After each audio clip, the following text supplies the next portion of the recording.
Hey, what's up guys? Welcome back to Astrological's Racing. Today, as you can see, we're no longer in the condensed, closed environment that we were in the front of the house.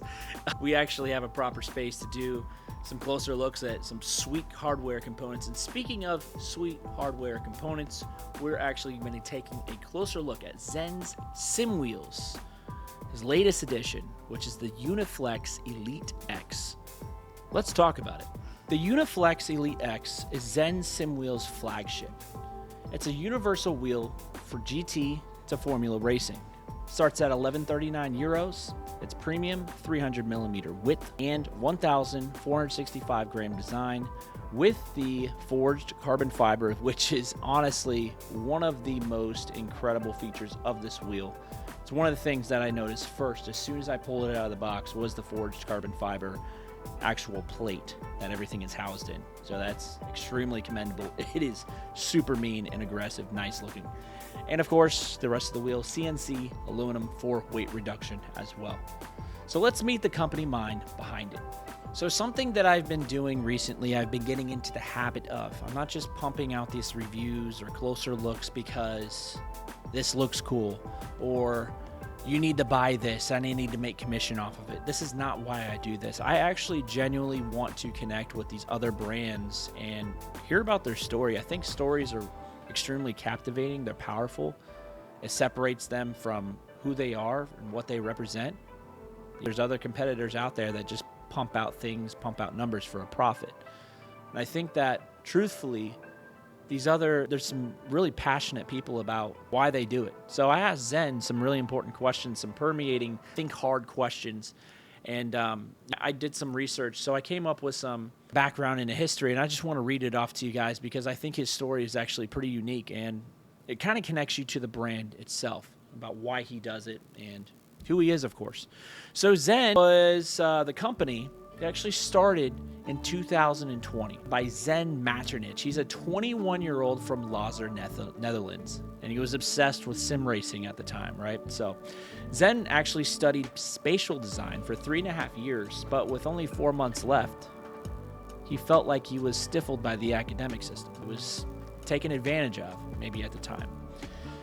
So with all of that built-up frustration that he had over the years, he quit. And with that, he rented a small workshop and he went all in on Zen Simwheels. So that right there was the pivotal point. He was actually in school for spatial design and decided he has this deep-rooted passion for sim racing. But the crazy thing was, like, he decided to he's like, you know what? It's time to go all in on this. And since then, he has built this personal product, became a boutique for brand crafting wheels, button boxes, and accessories. So Zen's hands-on approach was working with customers, showing prototypes at events like ADAC. You guys are familiar with that Sim Racing Expo.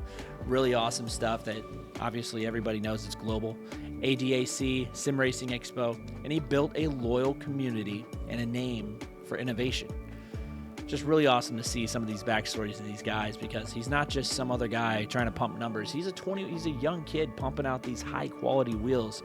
And I truly believe that the sky is the limit for Zen because with these early prototypes, I am genuinely impressed not only just by the quality, but with how well everything is built as well. And I've seen it, and I'm not going to call out names or brands. You can tell when things have been cut corners, and I truly believe that Zen has something special going on here, especially with this flagship wheel, the version 2. The prototype was cool. The version 1, I didn't get my hands on it necessarily, but this second version was a refined process of what the community wanted as well. So what we're going to do, we're going to dive into the actual specs of this wheel. We're going to talk about all the materials, the build quality, and everything like that. And then we're going to be testing it on the rig. Let's start taking a closer look at the Zen Simwheels UNIFLEX-ELITEx. So the first thing that you're going to notice here is the actual forged carbon fiber of this wheel. It's absolutely gorgeous. And honestly, besides the paddles, this is the most attractive portion of the wheel. Now, this is all housed right here on the outside. That's all CNC aluminum. But on this inside plate that you see right here, all of that gorgeous holographic stuff you see in the center, those lines, that's actually forged carbon fiber. That's legit. That's not fake. That's real, guys. And the buttons, again, we're going to talk a little bit about the buttons, but first we're going to talk about the actual paddles themselves. So these paddles are actually also the same forged carbon fiber that you see here. We have 6 total paddles. Sorry, 4 paddles. We have 2 top ones, right? So 2 top ones, and then we have the dual clutches in the back as well. This is also customizable, which is actually a really sweet feature. If I haven't touched on that already, I want to emphasize this wheel, again, fully customizable. That means you can change the text right here, of course. You can change the text right up here as well. So you can have this pretty much say whatever you'd like. If you have a company name, or if you have a YouTube channel, you can actually change the name to whatever you see fit here. I've seen guys also add Porsche logos and things like that on some of the other wheels. It's just super cool. The customization on these wheels is technically endless. It's not a cookie cutter wheel that you just buy from whoever that mass produces these and you just get whatever you get, right? It's almost a similar process to what you do with the GSI high-end wheel. And I'd like to see, this is something that maybe we haven't talked about yet, but I'd like to see Zen Simwheels also go to the route of having some sort of built-in software where you're able to actually customize those wheels in real time, where you have that actual graphic overlay of these wheels in front of you, where you have that on the screen and you can customize the RGB, the button layout, stuff like that. But for now, this is the next best thing. I did want to talk about the paddles. That was right. I do want to talk about the paddles. So this is the same front that you see on the front of the wheel. That's that forged carbon fiber look that you guys see here. And I don't know if it's going to pick it up. I have to talk while I press these buttons, or else it'll just noise cancel out. So you can actually hear what these sound like.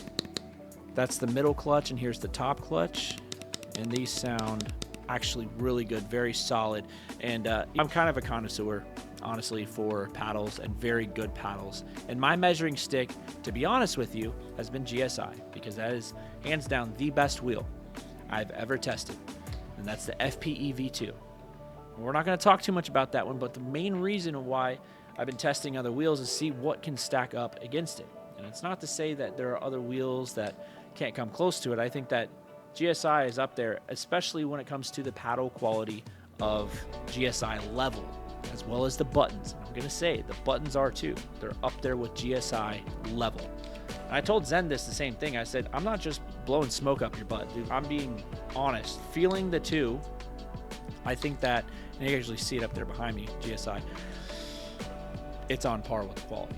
And I'm kind of I'm blown away with the paddles and the buttons as well. RGB is also next freaking level. So the controls are elite. We got 10 backlit RGB buttons with 6.4 Newton press force, customizable in SimHub, right? We have 5 RGB rotary encoders with 3 NCM resistance, right? So we got these center bad boys right here. All of these are also backlit, and you can change the dials here to make it look, or however you'd like to set this up. Of course, this comes with a sticker set. I'm sure you guys already know that. Most wheels already do, but it's important to note that you can have this layout however you see fit. If you wanted to have the traction control way up here, or your microphone button down here, however you want to do it, this is customizable. The ball's in your court, essentially, is what I'm trying to say. However you want to do it your way. So we have 2 7-way funky switches with actually better caps. So right here, these bad boys right here. So that would be classified as this thing right here. This is all multi-directional, so you could have map bias, you could have your map layout on here as well. But this dial twists, goes up, sideways, down, it clicks as well. It's pretty sweet, and you have that on both sides, so you can navigate menus, you could do windshield wipers, you could do whatever you see fit. Again, completely customizable to whatever you see fit. You have 4 magnetic N52 aluminum paddle shifters, dampened for smooth clicks. And again, I think I already emphasized this. These are my favorite paddles, honestly. These are GSI level paddles. I'm not even kidding. These are extremely good. And for me, personally, Cube controls paddles, and they would probably agree with me. That Cube Controls Mercedes wheel, probably heard it in one of my videos. They are loud.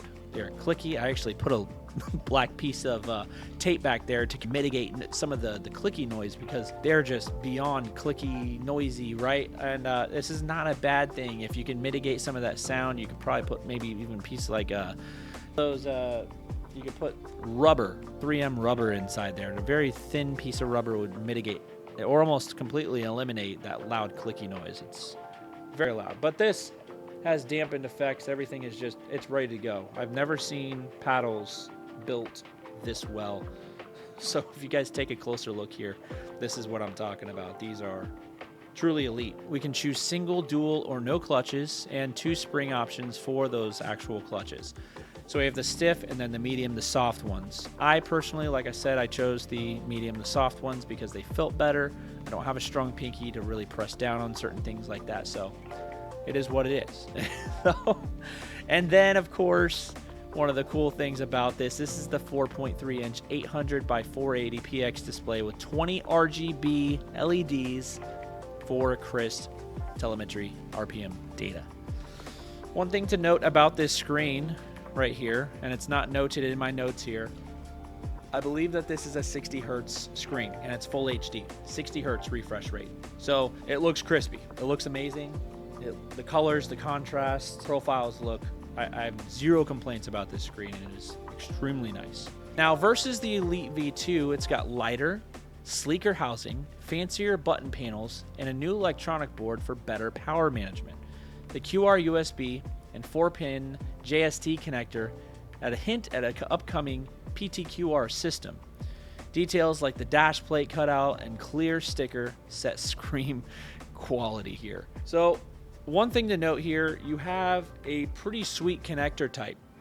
And this connector type is kind of unique. It's almost like its own quick release system.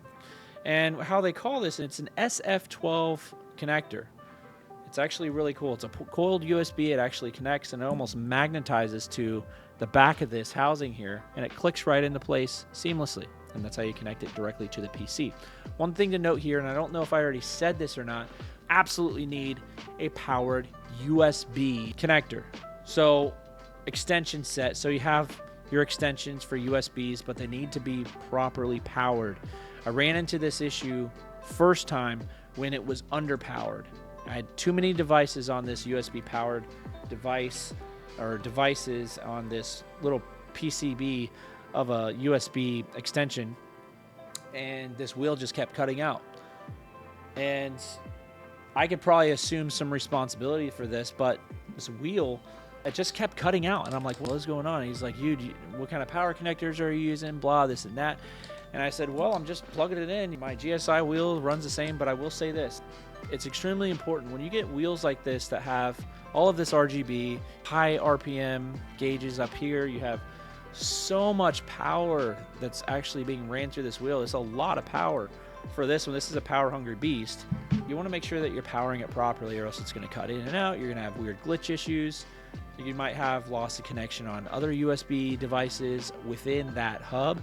And if you underpower that hub, then ultimately you're just going to be having connectivity issues across everything, because it's trying to pull in all these type of directions to power this one wheel. And let's just say that's what I experienced. So get yourself a $40 or $50 nice USB powered extension, plug this thing in, and it should work seamlessly. If it doesn't, you need a more powerful one.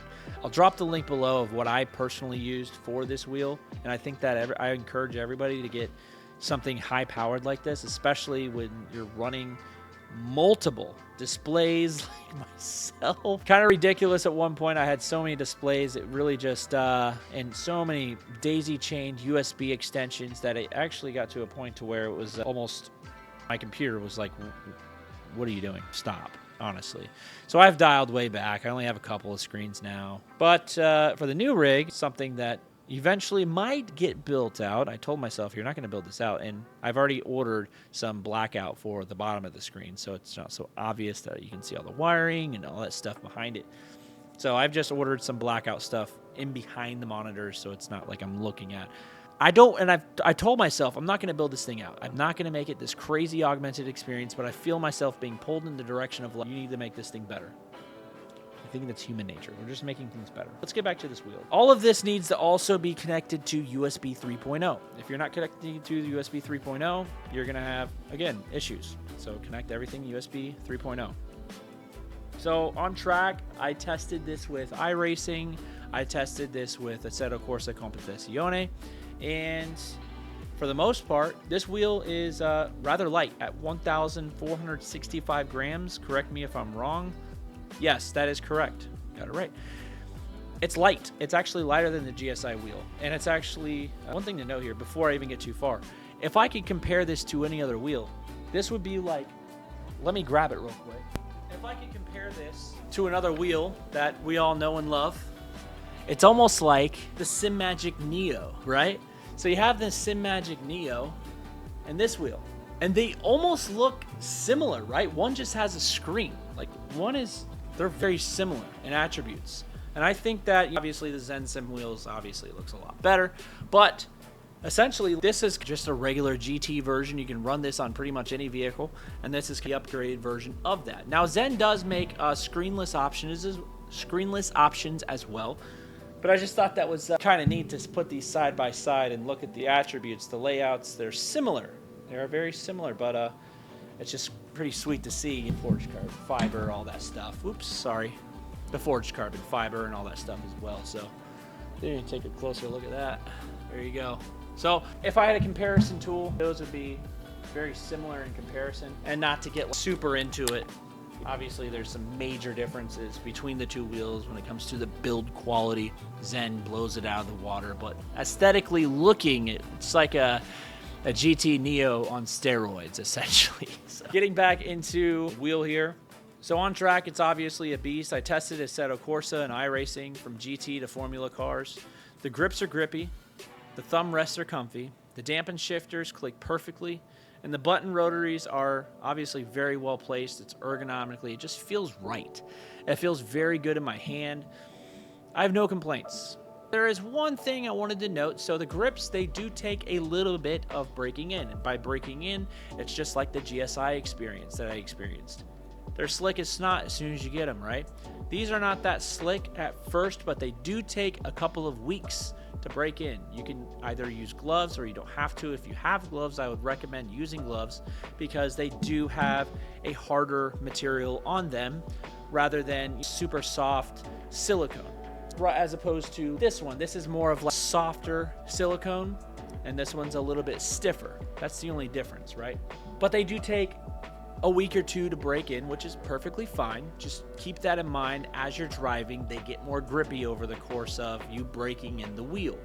It's just like anything. It's like a brand new wallet, right? The more you open and close it, the more it conforms to the actual shape of, well, pants, and then of course it creates these creases. The same thing happens with this rubberized material or silicone material, is that it takes time for it to become more malleable. It breaks down a little bit, thus creating more grip. That's what I've experienced with the Zen Simwheels about a month into testing it, is that it feels rather good now. But at first, don't give up on this, guys. It just takes a couple of weeks, just like the GSI.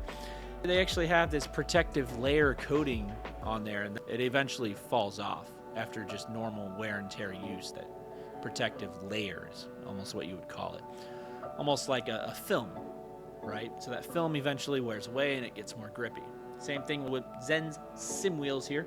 It's versatile across different racing classes, and SimHub customization makes it feel like it's your own. And just to talk, and I'm sorry about itching my nose, I think I got something on my nose. We have Daniel Newman, who creates these custom wheel profiles, right? He creates amazing race profiles. He creates amazing button layouts for all of these different wheels. And I think it's extremely important to know that he puts a lot of time and effort into these things. And I hope that Daniel Newman, he can actually get his hands on one of these wheels because they're amazing. These wheels they really are amazing. And once he gets his hands on these wheels, he really makes them into something special. It actually changes the whole dynamic of how a wheel should be created. And that goes for the RGB, the actual backlit buttons. You have different profiles and telemetry data that he actually inputs himself on all of these wheels. So it's really neat. If you haven't checked out Daniel Newman's profiles, I encourage you guys to go check him out and check out his other wheels. And who knows, maybe you have a couple of wheels that he's already programmed and you just have to download these profiles. Boom, click it. You have some badass lights for your wheel and RPM. He also does ambient lighting, but this is a whole nother video, a whole nother topic. I just wanted to touch on that as well. Hopefully Zen, Daniel Newman can collaborate on this project here shortly. So we're going to get into the final thoughts, all right? Final thoughts of this wheel. Is it cheap? No, this is not a cheap wheel, right? And it's for good reason, right? Just like anything that we buy in life, we get what we pay for. There are obviously much cheaper options out there that anybody can go with. And I've said this so many times, man. Like, you truly do. And when I first started sim racing, I wanted to take the cheaper route on a lot of these things, and for good reason. Didn't have a whole lot of money, right? And I didn't know if I was going to like this in the future, right? I had no idea that where I am now, that things would turn out the way they are, right? And I could probably say that a lot about a lot of things in my life, and you probably could too. But you don't really know until you get a little bit further into it, and you're like, this is something that I really want to do. And I think that if there's anybody out there looking to get into sim racing as a whole, I've gone down the path of trying to do it the cheaper way plenty of times. And if you actually look back at some of my early reviews and closer looks at some products, I even took the AliExpress and actually got some just Chinese knockoff sim racing boxes, pedals, you name it. I've gone down that road, and half the time it turns out pretty dang good, and then the other half of the time, well, there goes a couple $100. At least I tried, right? But I feel like you have a better chance at actually investing the money properly the first time. That way you don't have any type of regrets later on down the road. And especially if this is something that you really want to invest your time and your money into, you do essentially, especially in this sim racing space, you get what you pay for. And I truly believe that the value of this wheel, it actually speaks its weight in gold. It truly does. And I'm not just saying that, honestly, just because I like the guy. I like Zen. I think he's young. But I also see a huge future in Zen as well, because he's young, he's ambitious, he dropped everything to take this on full time, and I think that he's got something special going on. And this now being the flagship of all of his wheels, I think we've got something special here on our hands, guys. So, is it cheap? No, it's not cheap. That's the thing. It's weight in gold. It actually does speak for itself. And until you get this in your hands, I can only speak through a lens to you guys and let you know my personal experience on this stuff. I've taken a closer look at GSI level wheels all the way to the SimMagic whole ecosystem there, to a few cheaper wheels. I've done far, wide, and in between. So hopefully my experience has spoke some sort of knowledge into you guys to give you guys a better understanding to making a decision, maybe a process a little bit easier. And ultimately, this isn't for me to make a commission on. This is ultimately to shed light on this young man, what he does. And I truly believe that he's got a passion for motorsport and everything that he does as well. So I wanted to shine some light on that as well. So hopefully you guys have been enjoying these videos so far. And if you guys want to see something next, if you guys are looking to maybe some crazy stuff coming out this year, man, we got the active pedal. We have so many other companies implementing new ideas. You have the SimMagic new Neo wheelbases also coming out. Those are amazing, which of course I'm also probably going to be swapping out the Ultimate wheelbase. And I hear that there's some new stuff coming out. They're making their own flagship, not just the 18 Newton meter one. We're talking about one that's even higher than their 18, which is at $699 as well. SimMagic, you guys are killing the game, especially when it comes to price. But this next video that I'm going to be working on, it's going to be with Assetto, courtesy of Podium One Racing. And I'm so excited to share this one with you guys, because I think that we found, at least in my personal opinion, now again, this is my thoughts and my opinions. You do not have to take them and make them your own. I'm just speaking my thoughts and my opinions out there.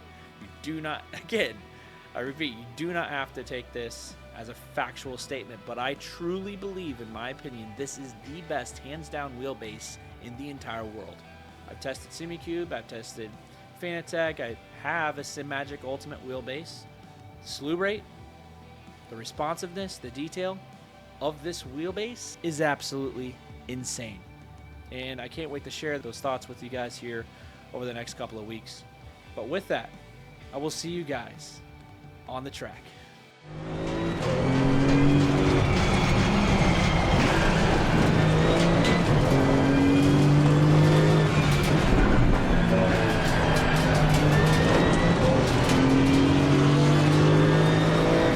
Car on the left, clear on the left.